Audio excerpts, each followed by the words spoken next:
अदालत के सामने अदालत ये चाहती है कि हमें बताएं कि आप इस शख्स के ख़िलाफ़ क्या सबूत है आपके पास, तो आपके पास जितना होगा सब सबूत आप दे देंगे।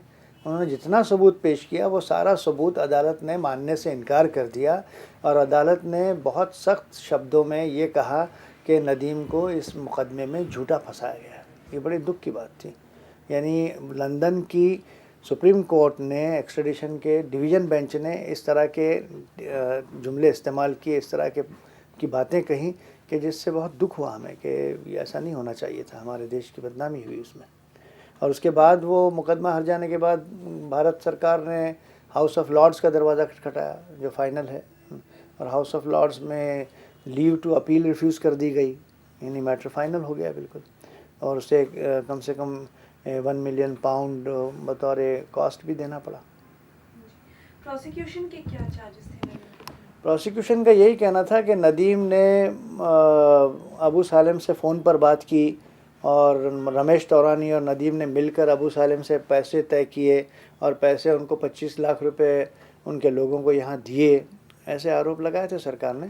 और उन 25 लाख रुपयों के एवज़ में शूटर जो सालिम के थे उन्होंने ये काम अंजाम दिया। इस तरह का मुकदमा उन्होंने बनाया था, लेकिन कुछ टिक नहीं पाया, न सिर्फ लंदन की कोर्ट ने बल्कि यहाँ मुंबई के न्यायालय में भी सेशंस जज के सामने जब फुल फ्लेश ट्रायल चली तो ये तमाम चीज़ें जो साबित नहीं हो पाई और लगभग 19 में से 18 लोग बरी कर दिए गए और एक शख्स जिसने शूट किया था उसको उम्र कैद दी गई, लेकिन उसने भी अपील दाखिल की है जो अपील पेंडिंग है। किन सबूतों के बिना पर ये केस तैयार किया गया? नहीं, सबूतों के अभाव के कारण नदीम को एक्स्ट्राडिट करने के यहाँ प्रत्यार्पण करने के लिए नकारा गया और यहाँ मुंबई की अदालत के सामने तो तमाम सबूतों को पेश करने की कोशिश की सरकार की तरफ से, लेकिन वो मुकदमा ठहर नहीं पाया और लगभग 19 में से, जैसा मैंने कहा, 18 लोग बरी कर दिए गए। और अदालत ने अपने फ़ैसले में ये कहा है कि अबू सालेम का कोई इन्वॉल्वमेंट नज़र नहीं आ रहा है, कोई गैंग वॉर है ये नहीं नज़र आ रहा है, कोई साजिश नहीं बन पाई है और इसलिए सबको बरी करना पड़ा। एक बात मैं जो ज़रूर कहना चाहूँगा वो ये कि नदीम ने मुझे बारहा कहा फ्रॉम डे वन, पहले ही दिन से, कि गुलशन कुमार तो उनके गॉडफादर के तौर पर रहे हैं। गुलशन कुमार ने उन्हें बहुत बड़ा ब्रेक दिया था, गुलशन कुमार का वो बहुत आदर करते थे और गुलशन कुमार की हत्या से उन्हें ख़ुद बहुत बड़ा धक्का लगा, लेकिन उनकी बात कोई मानने को तैयार नहीं था क्योंकि पुलिस ने एक मुकदमा उनके ख़िलाफ़ ढांचा बना के खड़ा कर दिया था और इतना ज़्यादा प्रचार हो चुका था कि लोग समझते थे कि नदीम झूठ बोल रहा है। लेकिन वक्त ने बता दिया उसके बाद कि इस हत्या में नदीम का कहीं दूर दूर तक के कोई हाथ नहीं है और पुलिस ने जो सबूत इकट्ठा किए थे वो पैक ऑफ कार्ड्स की तरह से ढल गए, कहीं टिक नहीं पाए किसी अदालत में, यहाँ लंदन की या मुंबई की। ये बात और है कि गुलशन के कुमार के कत्ल में रमेश तौरानी जो नदीम की तरह ही इन्वॉल्व थे, मिलता जुलता मामला था, उसमें गुलशन का रमेश तौरानी के बरी हो जाने के ख़िलाफ़ सरकार ने अपील की है और वो अपील अभी उच्च न्यायालय के विचाराधीन है और शायद उस पर फिर से सुनवाई होगी। अगर संक्षेप में लंदन में जो कोर्ट प्रोसीडिंग्स चली उनके बारे में बात करें तो कुछ बताइए। देखिए, लंदन की कोर्ट प्रोसीडिंग में तो मैंने लगभग मेरी ख़ुद कई विज़िटें लंदन की हुई और सारा मुकदमा हमने तैयार किया था। वहाँ के क्वींस काउंसिल में एक्स्ट्रेडिशन के एक्सपर्ट्स ने हमारे साथ काम किया, बहुत कुछ मुझे सीखने मिला उसमें लंदन की उच्च न्यायालय ने बहुत कड़े शब्दों में निंदा की और कहा कि इस तरह से झूठे सबूत को इकट्ठा करना, बल्कि उनके अल्फाज तो ये है कि पहले ये घोषणा कर देना कि नदीम प्राइम एक्यूज़ड है, जबकि नदीम के ख़िलाफ़ उस दिन जिस दिन ये घोषणा की गई रत्ती बराबर भी सबूत नहीं था, ये फाइंडिंग है। और उसके बाद सबूत इकट्ठा करने की कोशिश करना। अब चूँकि आप पहले ही ये कह चुके हैं कि सारी दुनिया से ये कह चुके हैं कि नदीम के ख़िलाफ़ हमारे पास बहुत ढेर सारा सबूत है, उस वक्त सबूत आपके पास कुछ नहीं था, वो आप झूठे साबित हुए। उसके बाद उस बात को बनाए रखने के लिए आप झूठे सबूत बनाएं, ऐसा वहाँ की अदालत ने कहा। तो ये बड़ी दुख की बात है और मुझे वो दिन याद है जिस दिन मैं हाउस ऑफ लॉर्ड्स से बाहर आया तो मुझे वहाँ के टेलीविज़न चैनल्स ने घेर लिया था, CNN और BBC और वहाँ के कुछ और स्कॉटलैंड वगैरह। तो उन्होंने कहा कि आप तो बहुत ही खुश होंगे कि आपने इतनी बड़ी सफलता प्राप्त की। तो मुझे याद है मैंने उनसे कहा था कि मैं बहुत खुश होने की बजाय बहुत दुखी हूँ और उसकी वजह से ये कि अगर मेरे एक हाथ में मेरे पक्षकार नदीम की सफलता है, तो दूसरे हाथ में मेरी अपनी पुलिस और मेरी अपनी सरकार के लिए बहुत कड़े अल्फाज में निंदाएं हैं और मुझे इसका दुख होता है।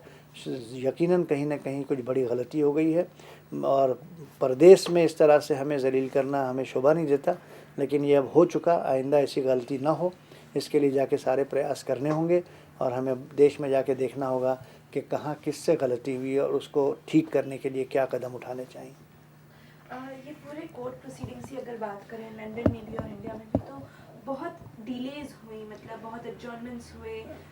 नहीं, मैं नहीं समझूंगा डिले इसलिए नहीं हुए कि देखिए 1997 में प्रोसीडिंग शुरू हुई, लगभग 2000 में ख़त्म हो गई, 3-4 साल में हो गई। जैसे कि हमारे यहाँ तो बहुत समय होता है, बल्कि यहाँ मुंबई की भी अदालत ने 2002 में अपना फ़ैसला सुना दिया, जो आम साधारण तौर पर है कि 97 का केस 98-99 तक तैयार हुआ, 2000 में लंदन से लौट आया, फिर 2002 में यहाँ का भी मामला ख़त्म गया। तो कंपैरेटिवली अगर देखा जाए तो ज़्यादा इसमें विलम्ब नहीं हुआ।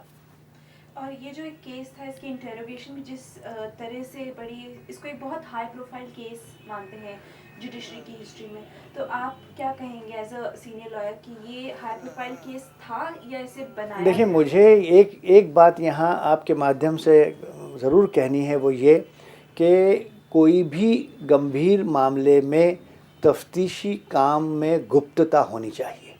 अगर आप तफ्तीशी काम की इतनी ज़्यादा पहले ही तशहीर कर देंगे, इतना ही उसको प्रचारित कर देंगे, तो उससे उसकी सच्चाई कहीं खो जाएगी। क्योंकि अभी आपने अगर तफ्तीशी काम शुरू किया है, जांच का काम कर रहे हैं और बहुत ही सेंसिटिव, बहुत ही पब्लिक इंटरेस्ट की मैटर है, तो उसमें गुप्तता बहुत आवश्यक है। अगर आपने पहले ही दिन ढोल बजाना शुरू कर दिया कि हमारे पास ये है, हमारे पास वो है, तो आपने बहुत बड़ा नुकसान कर दिया। क्योंकि किसी भी क्रिमिनल मैटर में आपको तफ्तीश करने की जो ज़िम्मेदारी दी जाती है, वो सच की तलाश, हक़ की तलाश की होती है, और वो सच की तलाश में आप भटक जाएंगे अगर आपने इस तरह से प्रचार करके सब चीज़ें खोल दी पहले से। अगर आपने बातें पहले ही खोल दी तो आपने गुनहगारों को शय दे दी कि वो सबूत मिटाने के काम में लग जाएं या आपको गुमराह करने के काम में लग जाएं। तो इससे आप कोई सर्विस नहीं कर रहे हैं, कोई खिदमत नहीं कर रहे हैं, बल्कि आप नुकसान कर रहे हैं। तो ये चूँकि बॉलीवुड से जुड़ा था, तो मैंने कभी अपने मीडिया ब्रीफिंग में एक दिन ये भी कहा था, मुझे याद है, कि अगर पुलिस अफसरान को शोहरत का इतना ही शौक़ है तो वो बॉलीवुड की तरफ आ जाए, वहाँ ज़्यादा कैमरे हैं, बजाय इसके कि पुलिस एजेंसी में काम करें। वो हमारी तरफ आ जाए जहाँ हम लोग हैं, नदीम की तरफ से, कि बॉलीवुड में आपको रोज़ कैमरे देखने मिलेंगे। अगर आपको कैमरों का शौक़ है तो आप इसका प्रचार इतना ना करें। आपको चाहिए था, क्राइम इन्वेस्टिगेटिंग ऑफिसर को चाहिए था कि वो गुप्तता से काम लेता, वो किसी के आगे मुंह नहीं खोलता, वो पहले से अपनी पीठ थपथपाने की कोशिश नहीं करता, जो यहाँ किया गया और मुंह की खाई। तो आइंदा सेंसिटिव मैटर में, पब्लिक इंटरेस्ट के मैटर्स में, हाई प्रोफाइल मैटर्स में भी ये, इसके बाद तो हमारे देश में कई ऐसे वाक़े हुए, जसिका लाल का केस, ज़ाहिरा का केस, कई ऐसे मामले हुए कि जहाँ गुमराह हो गए और सच दूर रह गया और न्याय भी दूर रह गया और सब अन्याय हो जाते हैं, झूठ सामने आ जाता है। तो ये नहीं होना चाहिए। हमारे लिए एक सबक था, मैंने ख़ुद ये सबक सीखा कि हमें चाहिए कि जब हम कोई तफ्तीशी काम करते हैं तो उसमें गुप्तता होनी चाहिए, उसमें पब्लिसिटी नहीं होनी चाहिए बिल्कुल, और सच्चाई की तह तक पहुंचने के सामने न्यायाधीश पर छोड़ देना चाहिए, और जजमेंट प्री कंसीव नहीं होनी चाहिए। जैसा कि लंदन की कोर्ट ने कहा है, लंदन की कोर्ट ने ये जुमला इस्तेमाल किया है, वाक़े में उन्होंने कहा है कि there was a preconceived notion and to hold Nadeem guilty while there was no evidence. तो ये भी नहीं होना चाहिए। किसी भी मामले में तफ्तीशी अमले पर यह जिम्मेदारी बनती है कि वो ईमानदारी के साथ, किसी के साथ बायस रखते हुए, किसी का फेवर या फ्रॉन न करते हुए सच्चाई की तलाश में कमर कस के निकल आए, और जब सच्चाई की तलाश में निकल जाएगा तो वो सच्चाई की तह तक पहुँचेगा, तो ईमानदारी के साथ में सत्य सामने आएगा और न्याय हो पाएगा, वरना न्याय नहीं होता। नदीम को थ्रू आउट यही कहना था कि वो मानते थे कि इंडिया में उन्हें फ्री एंड फेयर ट्रायल नहीं मिलेगा। देखिए, नदीम को शुरू से हमने भी कहा है, नदीम ने भी कहा है, और मैं नदीम के साथ ही कहता चला आया हूँ, नदीम भी कहता चला आया कि हमें इंडियन जुडिशरी पर पूरा एतमाद है, लेकिन judiciary on its own independently कुछ कर नहीं सकती, इसलिए कि judiciary is dependent upon investigating agency. It is investigating, जो तफ्तीशी अमला है, जो पुलिस फोर्स है, जो लोग नीचे जांच करते हैं, उन पर भरोसा नहीं, और जो बात साबित हो गई। न्यायालय पे पूरा भरोसा, लेकिन न्यायालय तो न्याय तब करेगा जब सच्चाई न्यायालय के सामने रखी जाए। अगर न्यायालय के सामने झूठ ही रखा जाएगा तो न्यायालय क्या करेगा? यही कहेगा कि ये झूठ है, ख़त्म हो जाती है बात, न्याय नहीं हो पाता। तो उसने ये नहीं कहा है कि उसे न्याय प्रणाली पर विश्वास नहीं है, उसने शुरू से ये कहा है कि उसे न्याय नहीं मिलेगा, इसलिए कि वहाँ पर न्याय में हिस्सा लेने वाला एक बहुत बड़ा कंट्रीब्यूटर, जिसे प्रोसिक्यूशन कहते हैं, वो प्रोसिक्यूशन ऑनेस्ट नहीं है, ये उसका कहना है। जी, अगर वहाँ लंदन में बात करें नदीम की, तो वो बेल पर थे और बेल की जो कंडीशंस थी 1000 मेरे ख्याल से 100,000 pound Yes, surety in that's London right. In India, passport जब्त हुआ, उन्हें पुलिस स्टेशन में रिपोर्ट करना था। जी। किस तरह की नहीं, वो कंडीशन? सब बहुत बहुत कठिनाइयों से नदीम को गुजरना पड़ा, उसका कैरियर शटर हो गया, उसकी फैमिली लाइफ ख़राब हुई, बहुत बड़ी कीमत अदा करनी पड़ी उसे, ये बात तो सत्य है, क्योंकि मैंने बहुत करीब से देखा, मैंने कई बार, दर्जनों बार मुझे लंदन जाना पड़ा इस मुकदमे में, तो मैंने देखा, उसके घर की हालात देखे मैंने, और ये तमाम जो बातें आपने कही कि 1,00,000 पाउंड यानी 80 लाख की ज़मानत, 70 लाख की ज़मानत, और साथ ही साथ पासपोर्ट जमा करवा देना, पासपोर्ट फोरफिट हो गया था, इम्पाउंड हो गया था, और उसके अलावा हाज़िरी लगाने के लिए भी शर्तें थीं ट्रायल कोर्ट के दौरान। तो ये सब दिक्कतों से तो नदीम को गुजरना ही पड़ा, लेकिन अल्टीमेटली नदीम को ब्रिटिश पासपोर्ट मिल गया, ब्रिटिश सिटीजनशिप मिल गई, ऑनर रिस्टोर कर दिया गया, कॉस्ट मिल गया, लगभग बहुत कुछ उसने अपनी खोई हुई इज़्ज़त और ये तमाम चीज़ें वापस पा ली। इतनी सारी परेशानियों से गुजरने के बाद जब उन्होंने केस जीता वहाँ लंदन में, क्या रिएक्शन था उनका? नहीं, naturally he was a very happy man, he was a relieved man, उसे ऐसा लगा कि भाई न्याय है इस दुनिया में, चाहे लंदन में कहें या इंडिया में कहें, मगर न्याय और सच की हमेशा जीत होती है। सच जो है वो मात नहीं खाता, कुछ दिनों के लिए सच्चे आदमी को तकलीफ़ होती है, जो मजबूरी और यूँ समझिए कि किस्मत की बात है। आपकी उस टाइम पे नदीम से बहुत इंटरेक्शन जाहिर है ऑब्वियसली बिल्कुल, मैं उनकी फैमिली से भी। जी, तो जब उन्होंने केस जीता तो तब क्या उन्होंने ऐसा इंडिया वापस लौटने की इच्छा कुछ जाहिर की थी? देखिए, उसमें ऐसा है कि फैमिली में एक राय नहीं हो पाई। नदीम अकेला is not the person to decide, वो वाहिद अकेला नहीं जिस फैसला कर सकता कि मैं चला हूँ सीधा मुंबई।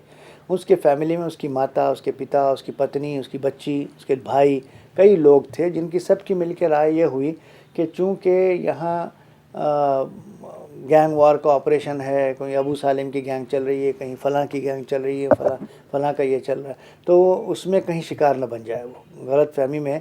जैसा कि गुलशन कुमार ने भी कोई गुनाह नहीं किया था, जब गुलशन कुमार जैसा शख्स जिसने कोई गुनाह नहीं किया था, जिसका कोई साझेदारी नहीं थी किसी से, जब उसको भरे दिन दहाड़े इस तरह गोली मार के ख़त्म कर दिया गया, तो नदीम ने को ऐसा लगा, नदीम के लोगों को, उसके तमाम ख़ानदान के लोगों को, कि वो महफूज नहीं है, इसलिए वहाँ जाना ठीक नहीं होगा, और ज़रूरत महसूस नहीं की। उसने अपनी ज़िंदगी के जो ज़रूरियात हैं वो शायद उसके बारे में कोई रास्ता अख्तियार कर लिया कहीं और मैंने उससे ये पूछना, मेरा कर्तव्य नहीं है, मेरी दायरे में नहीं आता, इसलिए मैंने उसको ज़्यादा पर्सनली उसको कुरेदना नहीं चाहा कि क्यों ही नहीं आ रहे हैं, क्या है, उसकी मर्ज़ी। As a lawyer I have only some limitations.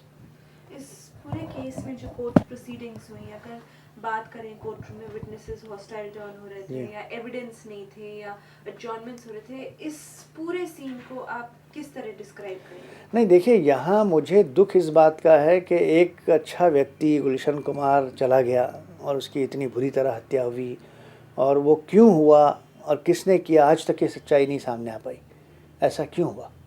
तो ये एक बड़ी दुख की बात है, उसके भाई की तरफ से या उसकी पत्नी की तरफ से या उसके बेटे की तरफ से। मैं ख़ुद ये कहना चाहूँगा आज समाज को और आप सबको, लोगों को, कि ये बड़ी दुख की बात है कि उसकी जान चली गई। वो इतना अच्छे काम भी करता था, बहुत कुछ लोगों से अज़ीज़ था, कई लोगों की उसने लाइफ बनाई थी, तो वो शख्स चला गया और अभी अब तक हम इसकी सच्चाई नहीं जान पाए। ये एक दुख की बात तो ज़रूर है, लेकिन जहाँ तक नदीम का संबंध है, अदालतों ने ये ठहरा दिया, एक से ज़्यादा अदालत ने कह दिया कि नदीम का इस गुलशन कुमार की हत्या में कोई हाथ नहीं है, तो मुझे लगता है कि उसे तो इंसाफ बहरहाल मिल गया। इस केस में एक प्रोसिक्यूशन का विटनेस था आरिफ लकड़ावाला, उन्होंने मेरे ख्याल से ऐसा कुछ बयान दिया था, उन्होंने नदीम का नाम भी लिया था इसमें और तौरानी का नाम भी लिया था। नहीं, आरिफ लकड़ावाले की बयान जो है वो, आरिफ लकड़ावाले को मुझे याद है हमने क्रॉस एग्जामिन किया तो अदालत ने आरिफ लकड़ावाले के बयान को मानने से इनकार कर दिया। उसने जो भी बात कही उसमें कोई सच्चाई की बू नहीं थी, और इसलिए अदालत ने कहा कि ये शख्स बजाते ख़ुद एक मुजरिम टाइप का आदमी नज़र आता है और इसके बयान पर आधार बनाकर कोई चीज़ ठहराई नहीं जा सकती। ये इसलिए उसको माना नहीं गया। और बाकी और भी सारे सबूत आए अदालत के। ऐसा नहीं कि मौका नहीं दिया गया सरकार को या पुलिस को, मौका पूरा दिया गया, ढेर सारे विटनेसेस लाए गए, लेकिन जो सच था वो उभर के अल्टीमेटली आया और अदालत ने इस बात को अपने जजमेंट के ज़रिए लोगों तक पहुंचा दिया कि गुलशन कुमार की हत्या इस तरह किसी साजिश के तहत नहीं हुई जिसमें नदीम या तौरानी जुड़े थे। इस पूरे केस की आपके नज़र में क्या इम्पोर्टेंस है? एक अहम मुकदमा है, मेरी नज़र में इसलिए अहम है कि इसमें एक प्रदेश का बहुत बड़ा डिटेल जजमेंट आया है जो एक ऐतिहासिक जजमेंट है, और वहाँ की लाइब्रेरी में भी ये जजमेंट वहाँ रखा गया है। और मेरे साथी वकील वहाँ के, उन्होंने किताब लिखी है एक्स्ट्रेडिशन पर, सारी दुनिया में वो किताब की, उसमें भी इसका हवाला है। और ये बाकायदा ऐसा जजमेंट है कि इसके हवाले ब्रिटिश कोर्ट में भी दिए जाएंगे और हमारे हिंदुस्तानी कोर्टों में भी ये एक्स्ट्रेडिशन के मैटर्स में इसके हवाले आने वाले सालों में दिए जाएंगे। तो ये एक बहुत ही एकेडमिकली बहुत इम्पॉर्टेंट जजमेंट है। और चंद पुलिस अफसरान के बारे में अगर अदालतों ने कुछ कहा है तो मुझे ऐसा लगता है कि उन्हें थोड़ा सा चेंज करके आइंदा ऐसी गलती ना हो, ऐसे कदम उठाने चाहिए।